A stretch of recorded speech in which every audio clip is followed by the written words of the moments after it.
Good Friday morning, everyone, and welcome to the last day of the third quarter. We only have one more quarter together. What a year it has been, what a ride it has been, what a learning experience it has been for me, for sure. But this is our last quarter we're going into, so kind of crazy to think about it. You only have one more quarter left as an elementary student, and then you will be moving on to the sixth grade at Dempsey Elementary. That will be definitely something pretty cool for everyone involved. So like we always do, every day we like to try to read a story. I know lately we've been doing our Women's History Month, having speakers come in instead of some stories. But I know on Wednesday we did a story, but this week will be, this Friday we will keep doing a story. I don't have a speaker that has provided a video for us instead. They'd like to come in and meet you guys. So with that being said, let's go ahead and go to, where'd it go? Raising Kibo, where'd it go? There it is. So the story I want to read is the Raising Kibo story. Go ahead and let it open up. And here's our story. Raising Kibo, as you can see, Raising Kibo is an elephant. This is written by Edward Navarro. All right, little elephant. Look how little that guy is. And it's so funny to think this thing, or this elephant is going to grow up to be so huge. But I guess everything starts off as a small little baby. So Raising Kibo. Chapter 1, Orphaned. In Kenya, a country in East Africa, a young elephant cried out. He was stuck in a well. Oh, his ears were sunburnt, and he was so confused. The elephant was also alone. His herder family could not help him out of the well, so they had to leave him behind. This elephant was lucky, however. Two Maasai found him. The elephant seemed hurt and scared, so the Maasai called an animal rescue group for help. Later that night, a team of people rescued the elephant. They lifted him out of the well, but they could not let the elephant go. They knew that orphans or young animals without parents do not live long in the wild. So what is the Maasai? Well, the Maasai are a native people of Kenya. The Maasai are herdsmen, often travel from place to find food and water for their cattle. Look how little that guy is. Look at that bottle. The next morning, the team used a special small plane to fly the elephant to David Sheldrick, the Wildlife Trust Fund. Wildlife Trust. The plane does not have seats, so we can hold a baby elephant. The trust has an orphanage in Nairobi National Park. Their animal keepers would take care of the elephant. They would make sure he had special milk to drink. He would have to have space to roam, and he would be able to spend his time with other elephants. So you kind of think of, this is Africa right here. So Kenya is right there, kind of on the east coast, kind of mid-east coast. And you can see if you zoom in a little bit, there's Nairobi, Nairobi National Park. This is the Tsavo National Park, and Kibo was found right there, so they flew a plane to there. Around it, you can see there's Ethiopia, South Sudan, Uganda, and Tanzania. That's where Kilimanjaro is. One day I hope to climb it. Chapter 2, At the Orphanage. The orphanage and the keepers named the elephant Kibo. Kibo was named after a volcano near where he was found. Like the other orphaned elephants at the orphanage, Kibo was far from home, but his name reminded the keepers of where he came from. Elephant babies like Kibo are often afraid when they first arrive, but the keepers at the orphanage tried hard to make the babies orphanage work hard to make the babies called calves feel safe. The keepers feed them milk every few hours, as elephant mothers do. Other elephants help the new calves too. They comfort the new babies by petting the babies with their trunks. Oh, that's kind of cool. This little guy with his trunk right there. I always kind of wanted to touch an elephant. What do you think? Do you think they're rough? Think they're smooth? Think they're hairy? Think they're, prickly? I've always kind of wanted to touch one. Maybe one of you guys have touched one before. Elephants use their trunks the same way humans use their hands, to pick up things, to feed themselves. They also use their trunks to show that they care about an elephant or person. This is similar how humans hug each other. That's kind of cool. Oh, you're sleeping with them. After a few days, the orphanage, Kibo seemed to feel better. Like the other elephants, he started to trust his keepers. Keepers work hard to care for and get along with the elephants. In fact, if the elephants do not like a keeper, the keeper has to find a new job. Kibo's keeper worked hard to make him feel safe. Even at night, in the wild, elephant calves sleep with their herds. Calves' mothers often stand over them while they sleep. At an orphanage, the elephant's keepers sleep right next to the calves. This helps the calves feel safe and comfortable. That seems like a cool job. I would need a better bed than that, though. As I get older, I really learned a lot about myself that I need a comfortable bed. So I don't know if I could do that part of the job. Growing up. Elephants' calves grow quickly, and Kibo was no different. The keepers know that most elephants spend only about 2 years at the orphanage. After that, the elephants start to spend more time in the wild. But at first, the elephants need the keepers. The keepers watch over the elephants at the orphanage. The keepers make sure the elephants are fed, and they play nice together. Look, it's like kind of like a pack of really big dogs. The keepers do things the elephant mothers would do. For example, the elephants use their trunks to cover their backs with dust and mud. This keeps them from getting sunburned. The keepers throw dust on the babies. After a while, the calves learn to do this themselves. Later, the elephants will protect their skin this way when they're on the wild. The calves love to play with balls. The keeper teach them how to play without pushing. Oh, that's kind of a good idea. Kiba also learned from the other elephants at the orphanage. In the wild, the elephants live in herds of 15 to 30 animals. The herd members protect each other. They also keep each other company. At the orphanage, elephants explore the park together, and they also play with each other. In this way, the elephants learn to communicate or talk with each other. Chapter 4, moving on. The calves stay at the orphanage until they are strong and healthy. Then they're taken to a camp in Tsavo National Park. There, the keepers still take care of them, but not as much. The calves get less milk, they start to find food for themselves, and elephants begin to live on their own. It looks like they're kind of changing color. Maybe it's a different type of dirt they're throwing on each other. It's just kind of the dirt's a little bit, I don't know, reddish, so maybe that's why they're reddish here. And this dirt looks a little bit, I guess, kind of this color. I don't know. Just an observation. The keepers are not sure when Kibo leave the camp. The calves choose when they're ready to go. Some elephants spend up to 10 years at the camp before they decide to move on. One day, Kibo will have to leave the camp too. He will probably come back a few times at first, then he will eventually stop visiting. When that day comes, his keepers will miss him, but they will also be proud. They will have done a good job in helping him. They know that Kibo is in his real home, living with elephants in the wild. There's your glossary. Raising elephants. More than 80 orphan elephants have been found and nursed and returned to the wild at the David Sheldrick Wildlife Trust. Other orphans are too sick to survive and do not make it. The trust is looking for new ways to save more of these elephants so that they may return to the wild. For further information more about the trust, you can visit the website sheldrickwildlifetrust.org. Acknowledgement. The writer and editor would like to thank David Sheldrick Wildlife Trust for their input in this book and for the images provided of various elephants. For more than 30 years, the trust has supported and raised orphan elephants and then helped them reintegrate them back into the wild. In addition, the trust has made a significant contribution to the wildlife conservation in Kenya. I thought you guys might like that story.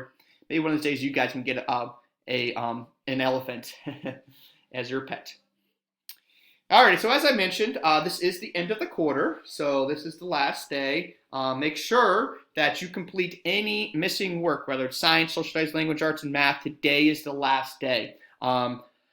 I cannot take anything past 3:30. My grades are simply just due to Mrs. Templeton, and I got to get my work turned in, which is your grades. So make sure you guys get your work turned in so that way I can get those graded.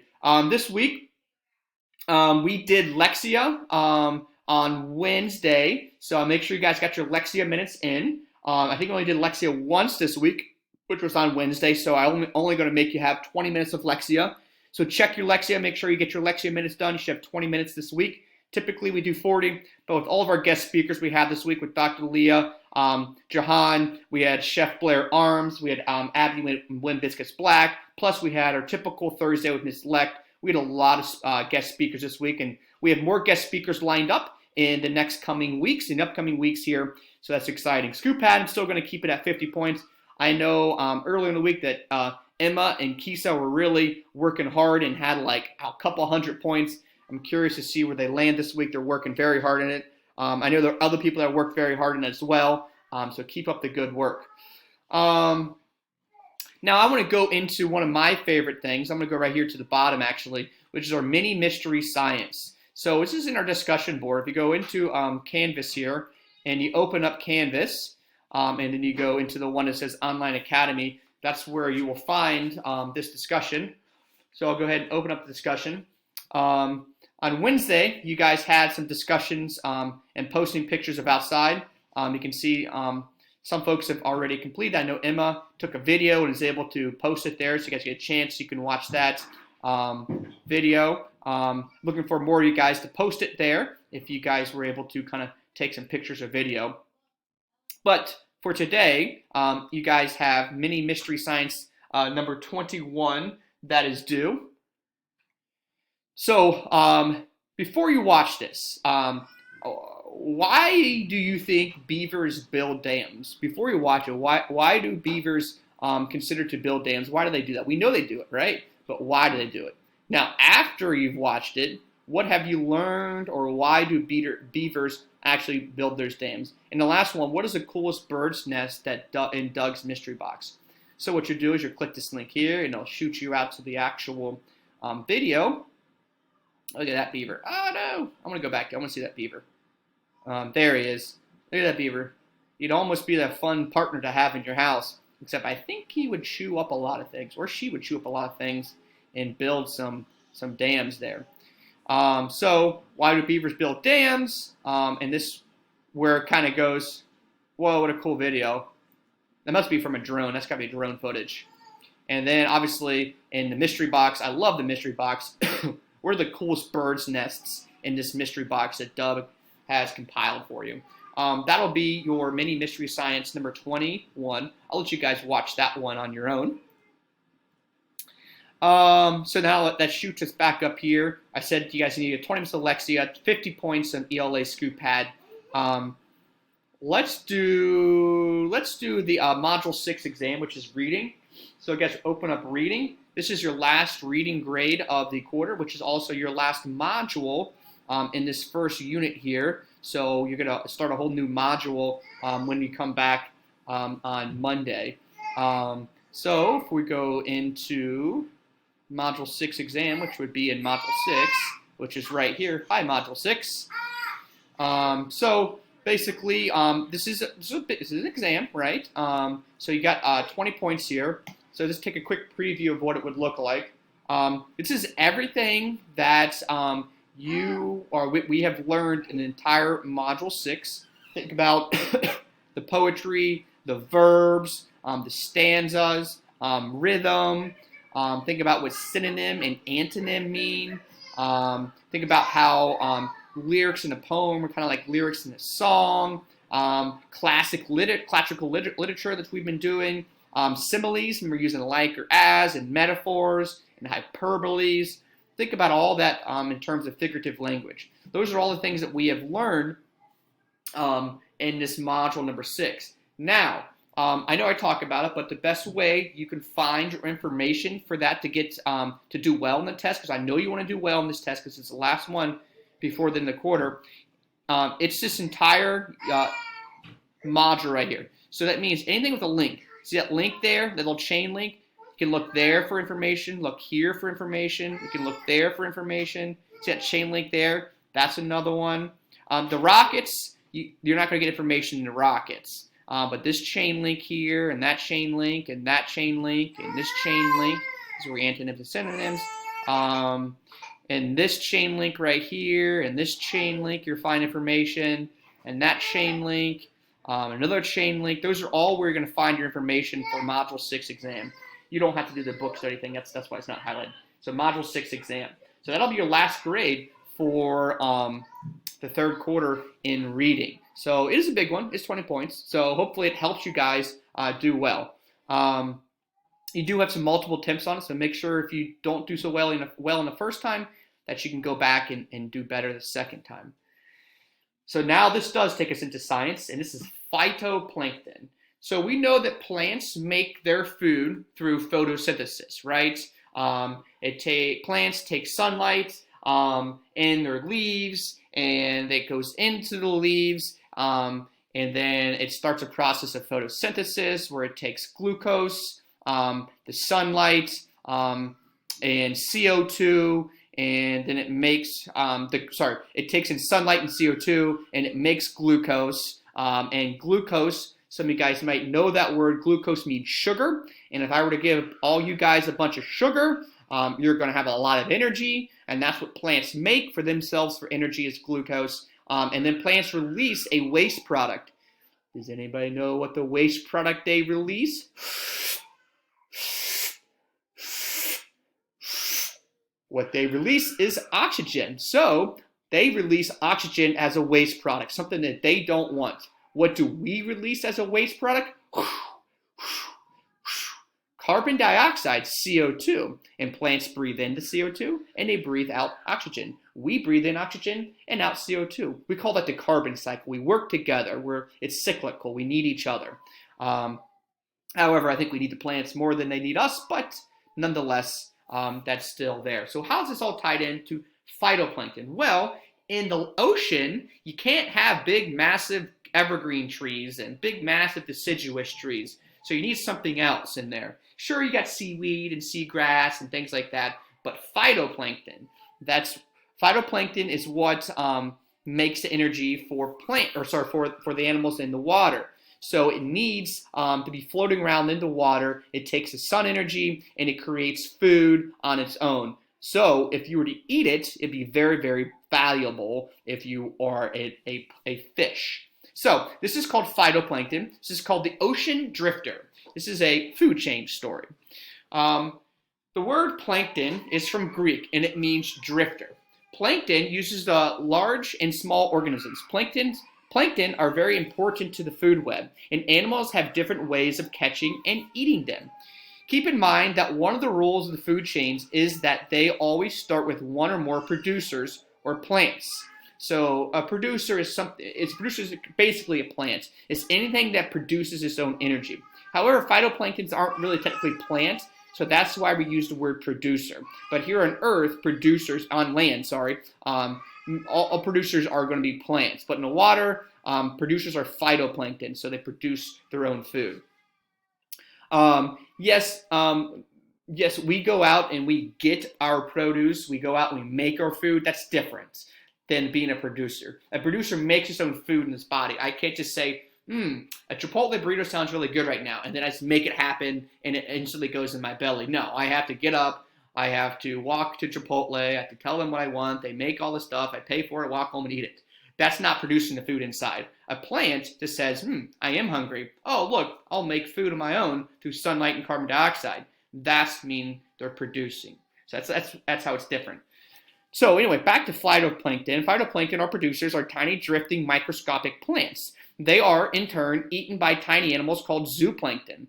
Many aquatic organisms feed on zooplankton or eat organisms that feed on zooplankton. Phytoplankton are the foundation of all life in the ecosystem in our ocean.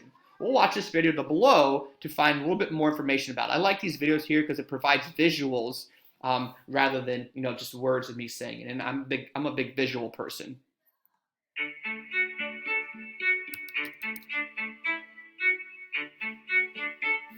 All food chains on Earth, whether in a jungle, forest, or even in your own backyard, start with producers. Producers are the plant life of our planet, soaking up the sun's energy and converting it into usable energy to fuel the planet's ecosystems. But what about the oceans? They aren't covered in dense rainforests or vast grasslands. How does an ocean have enough energy to sustain some of the largest and most spectacular organisms on the planet? Just like terrestrial or land ecosystems, oceans require large amounts of plant life as the foundation for consumers. The life in our ocean depends entirely on microscopic photosynthetic wanderers called phytoplankton. The prefix phyto means plant, and the suffix plankton means drifter. Like land plants, phytoplankton contain the light-capturing molecule chlorophyll and create usable energy from the sun through photosynthesis. And when there is an abundance of sunlight and nutrients in the water, phytoplankton grow and multiply rapidly, tinting large areas of the ocean green. While some of the nutrients needed to fuel a phytoplankton bloom reach the ocean from the Earth's soil through runoff from rivers, most of it comes from within the depths of the ocean. When aquatic animals and plants die, their nutrient-rich bodies break down and fall toward the center of Earth's gravity into the deep, cold ocean water. This precipitation of matter with the ocean water is called marine snow. Without sunlight, these nutrients are useless to phytoplankton because photosynthesis requires light energy. During the summer months, this aggregation of nutrients remains trapped in the depths under a layer of surface water warmed by the sun. To give you guys an idea, this is California right here, Hawaii somewhere right here, Alaska is up here. This is Russia, Japan, and China. We are like right here, okay? That's Ohio. There's Florida, kind of Texas and Mexico. But so they're talking about this area here in the Pacific Ocean. Summer sun. Like air, warm water has a lower density than cold water. It floats atop the cold water, separated by an area called a thermocline. A thermocline separates areas of matter with different temperatures. During the winter, the surface water cools and mixes with the cold water below, churning up nutrients from below. By springtime, nutrients and sunlight are both present in the ocean water, and phytoplankton bloom in enormous numbers. The largest phytoplankton bloom on Earth occurs in the North Atlantic Ocean and can be observed with satellites from space. So to give you an idea, here's Florida, here's us, here is like Portugal and Spain, here's Ireland and England, here's Iceland and Greenland. So in this general area is where they're talking about the biggest one. You might be wondering, which organisms fill up on microscopic aquatic plants? Phytoplankton are food for zooplankton. Zooplankton are tiny drifting animals, and these copepods make up the majority of them.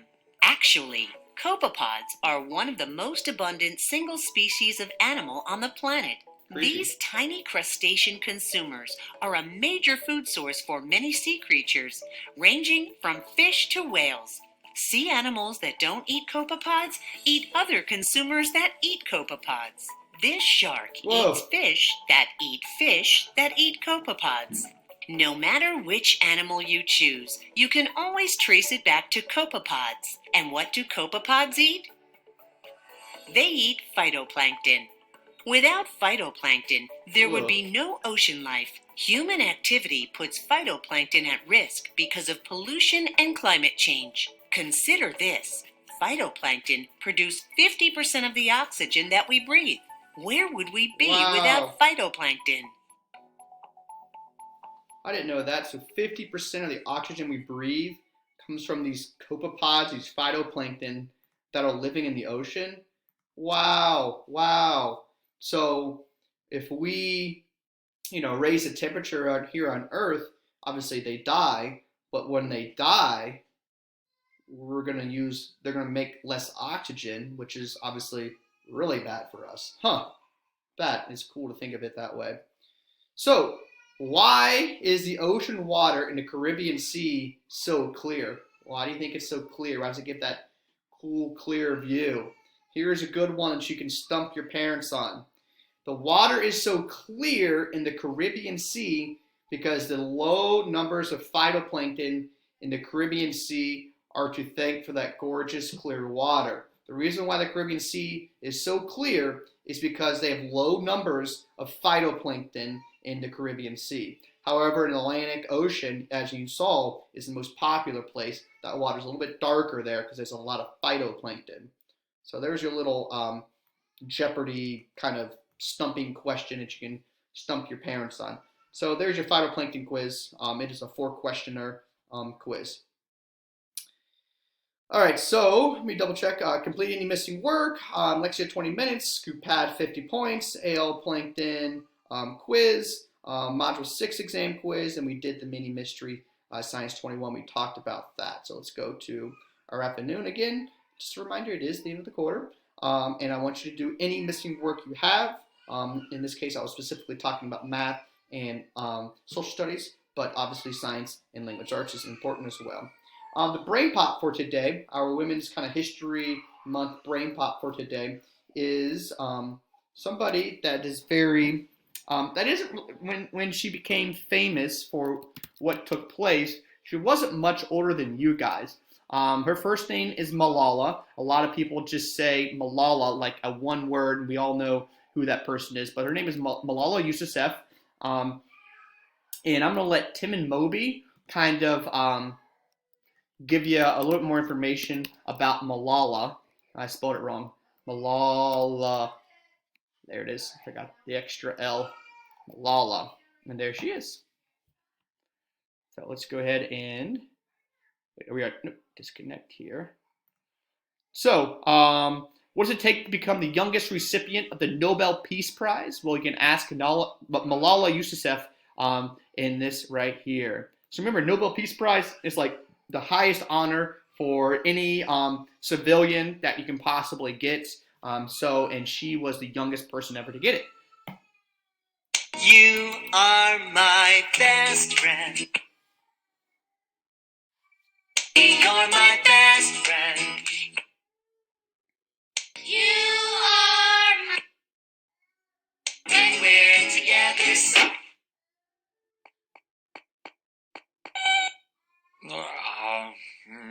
Just a few more minutes. Yeah. It's rough, dude. It's rough. Dear Tim and Moby, school isn't always awesome, but I can't imagine being banned from going. Can you tell me a little bit more about Malala? Thanks, Ida.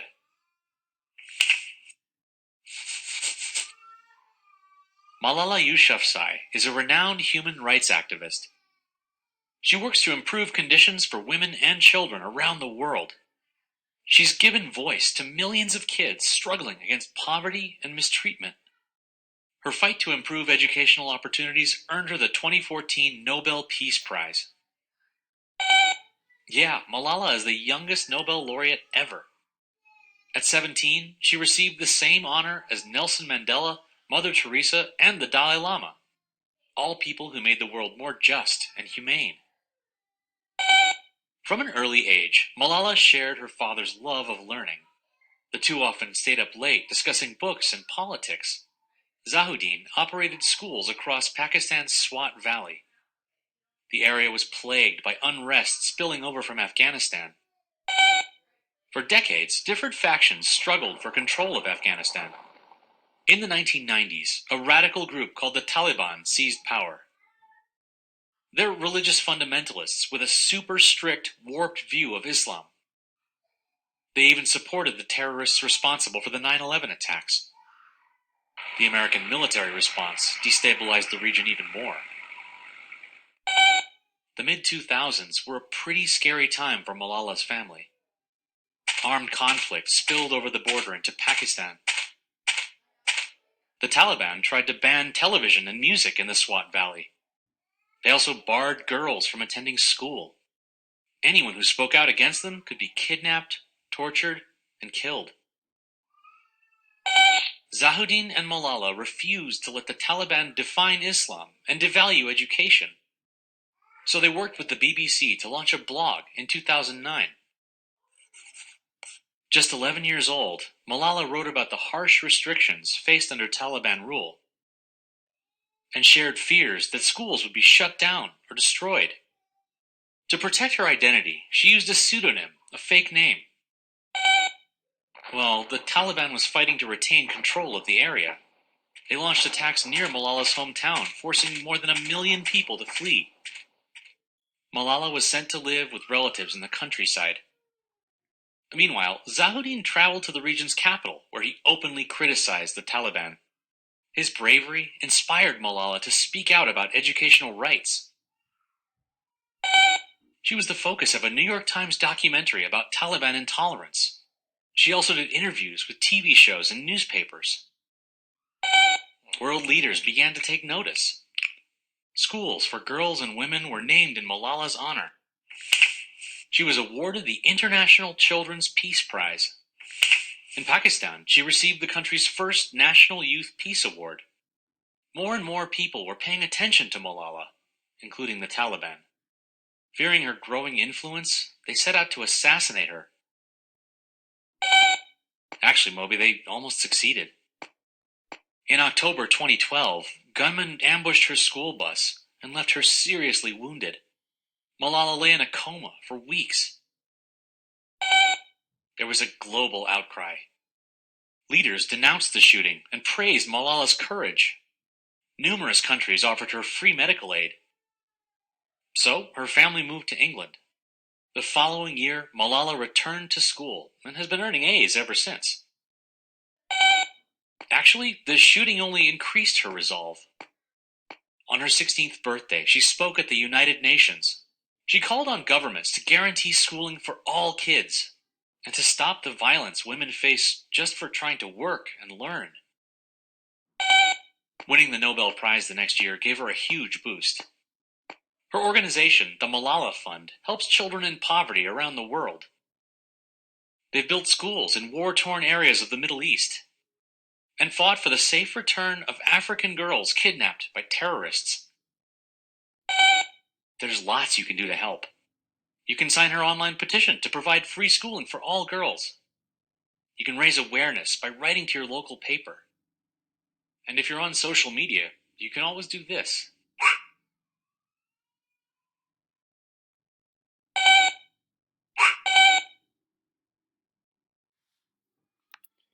So this is still an ongoing issue in 2021. Just a few weeks ago, there was a group of girls that were kidnapped by some local people in Africa, and they weren't let out until some demands were made. They all eventually were let out. But the idea is, girls shouldn't go to school. And it's still an ongoing issue, and I think it's something I want to make sure you guys are aware of. Just the wonderful opportunities we have here, that we all accept everyone in our schools and everyone in our schools safely every day, day in and day out, that we have those opportunities, and it's important that you are using those opportunities to advance and do well in each of those, and try hard in all your classes and in everything that you do. So just remember, it's not easy for everybody, and I understand that. So keep working hard. But there are some people that really have it really, really tough. So I just want to make sure you guys were aware of that. So let's kind of transition to something a little bit not as heavy. ScoopPad. Remember ScoopPad Math? She had 50 points in ScoopPad Math. And I do not have a math lesson today because we kind of wrapped up math on, Tuesday or Wednesday this week, so I don't have anything new. I thought, what's the point of starting something new a couple of days further than a quarter? So let's wait until Monday, and we'll start some new math stuff. We're really dig into graphing. I know some of you guys are excited to hear that we're getting to graphing because you think it's you found it to be a little bit easier, which is totally fine. Hopefully, it is easy for everybody. But remember, it's not easy for everybody, even though it may look like it. Let's be respectful to all of us. So let's do our social studies here. Let's go ahead and do our social studies page. We're all getting in. And here is social studies. Social studies rocks. Excuse me. Social studies. All right, so people of America. People of America. Well, you really can't put this all into one unit here or one section, but we're going to try to. So people of America, who lives in America? Well, have you learned? Here you will learn about the various groups of people that make up the United States. We'll watch this video to kind of give you an introduction. Now, obviously, we can't cover all of everybody, but the idea is that we have a big variety of people here. So here are some questions to look for as you're watching this. Who were the first European settlers in North America? What is the predominant form of Christianity for the Hispanic community in the Southwest? And what are the natural resources in North America?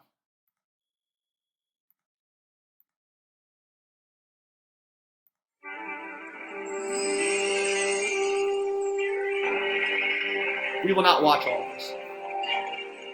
You have to watch some of it on your own.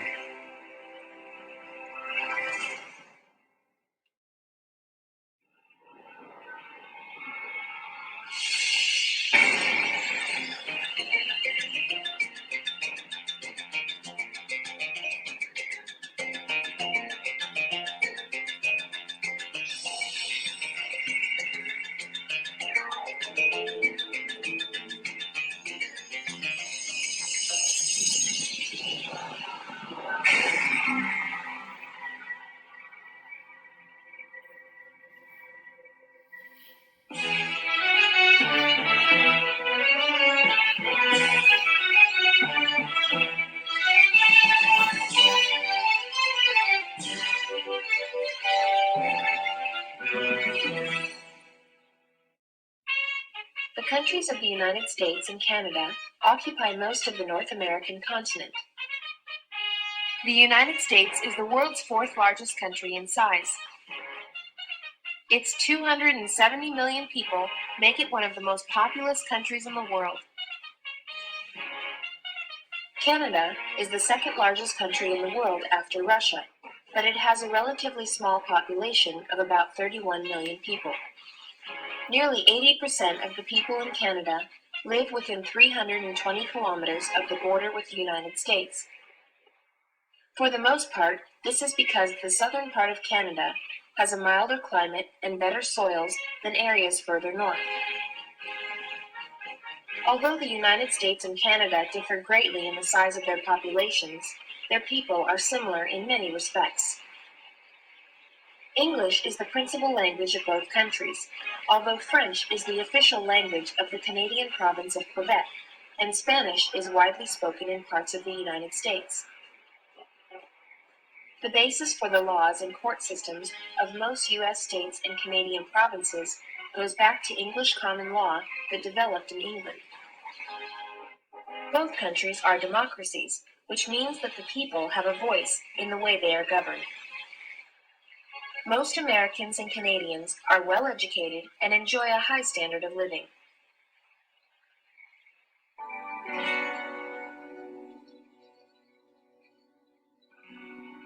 The people of the United States and Canada have ancestors who came from many different parts of the world.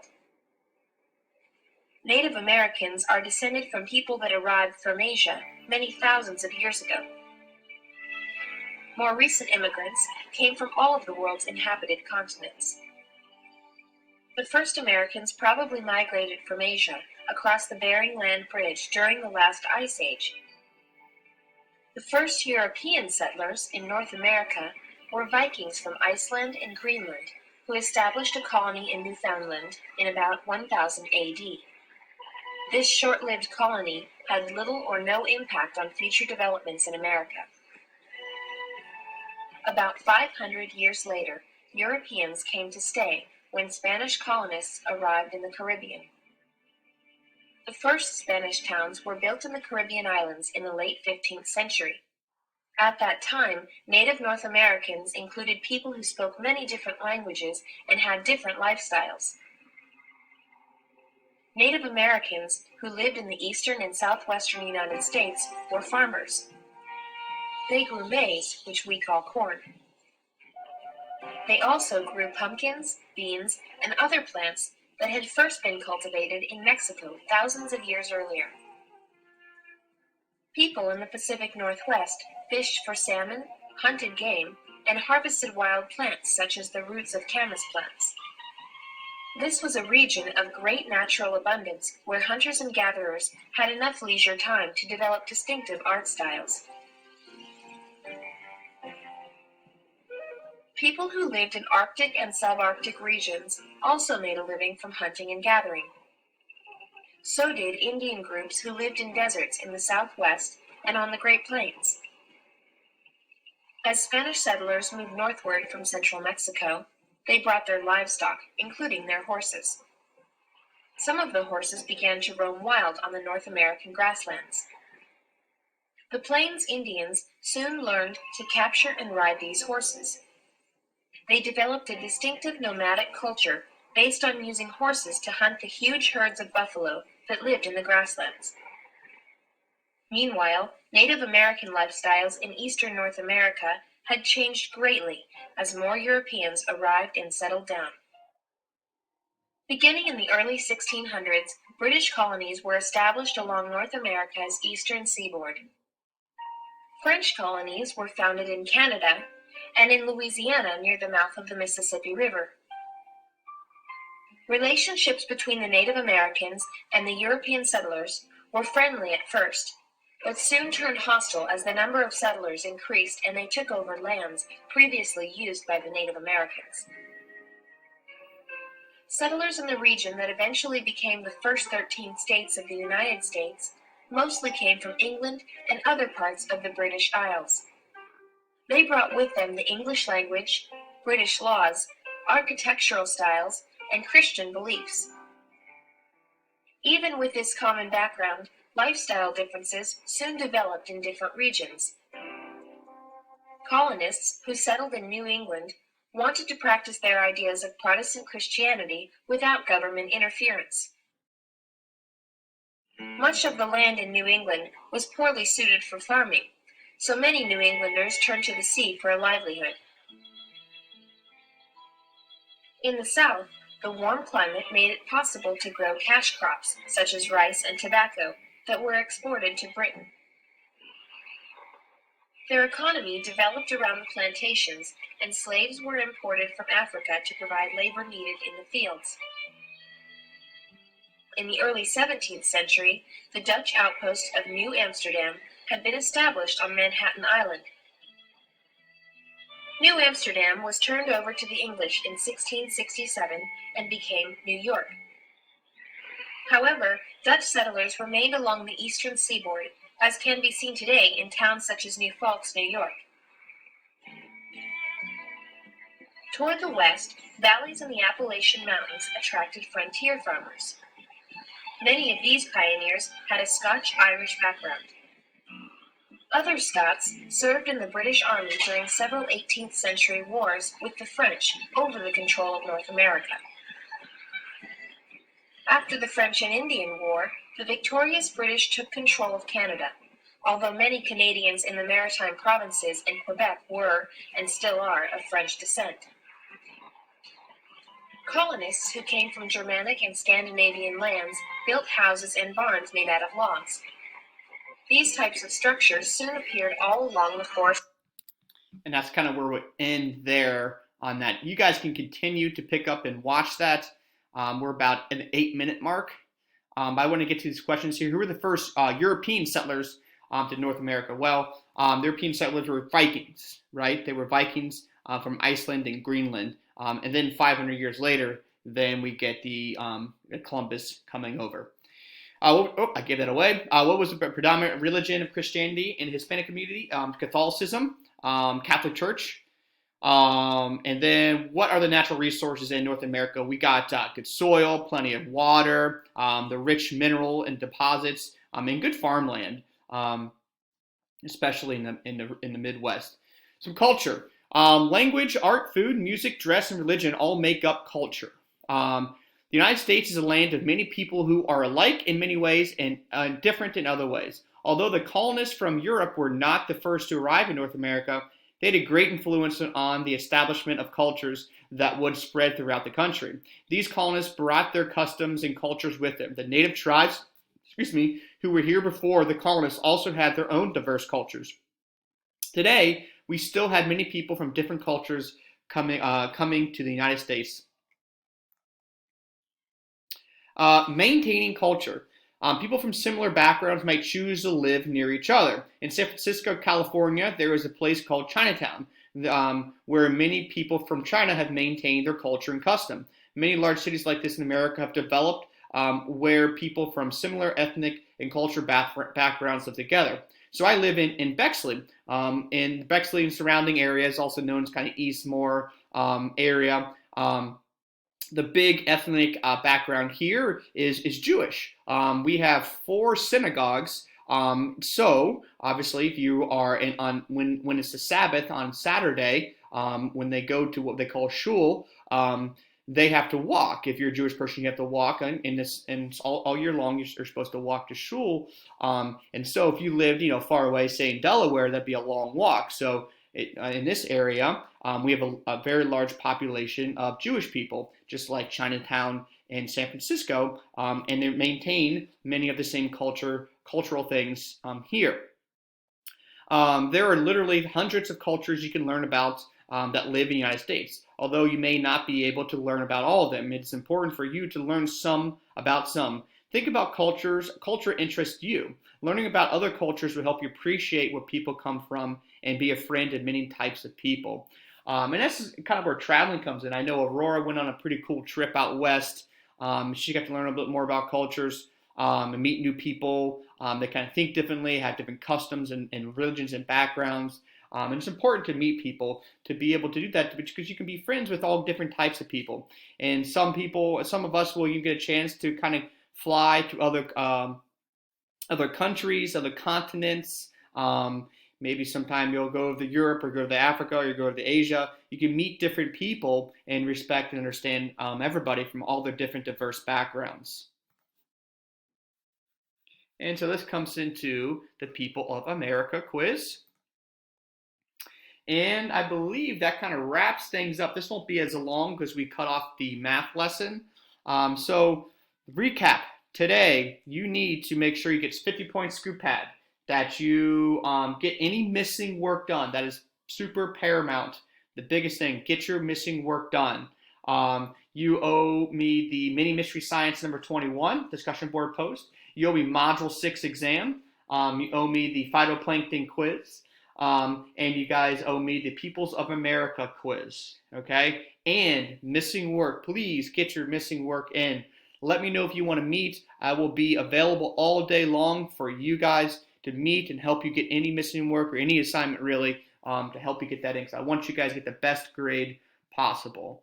So this is where we will end our video, and I will see, sorry, I cut myself off. I will see you guys Monday at 8:45.